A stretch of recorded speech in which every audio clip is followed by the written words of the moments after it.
জাতীয় লিগে দারুণ এক সেঞ্চুরিতে আয়ারল্যান্ড সিরিজের প্রস্তুতি সারলেন মুশফিক রহিম। জাতীয় লিগে দ্বিতীয় রাউন্ডে ঢাকার বিপক্ষে ১১৫ রান করেছেন মুশফিক।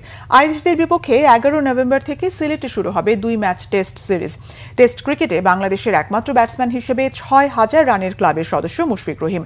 ৯৮ টেস্টে দেশের হয়ে সর্বোচ্চ ৬,৩২৮ রান করেছেন মুশফিক। আয়ারল্যান্ডের বিপক্ষে আর ২ টেস্ট খেললেই প্রথম বাংলাদেশি হিসেবে টেস্টের ১০০তম টেস্ট ক্লাবের সদস্য হবেন। বাংলাদেশ ক্রিকেটে পঞ্চপাণ্ডবের মধ্যে লোন সার্ভাইভাল মুশফিক। ওয়ানডে এবং টি-20 থেকে অবসর নিলেও টেস্টে খেলছেন। আইরিশদের বিপক্ষে প্রস্তুতিতে জাতীয় লিগে দ্বিতীয় রাউন্ডে কক্সবাজারে ঢাকার বিপক্ষে তৃতীয় দিন শেষে ৯৩ রান করে অপরাজিত ছিলেন সিলেটের এই ব্যাটার।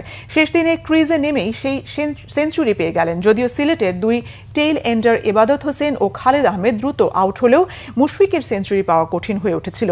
৯৬ রানে অপরাজিত থাকা মুশফিক শেষ ব্যাটার নাবিল সামাদকে নিয়ে সেঞ্চুরি পূর্ণ করেন।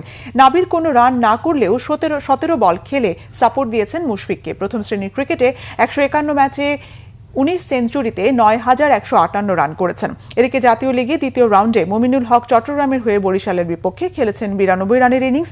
তবে আয়ারল্যান্ড সিরিজের প্রস্তুতিতে হতাশ করেছেন টাইগারদের টেস্ট অধিনায়ক নাজমুল শান্ত। খুলনার বিপক্ষে রাজশাহীর এই ব্যাটার ২ রান করেছেন।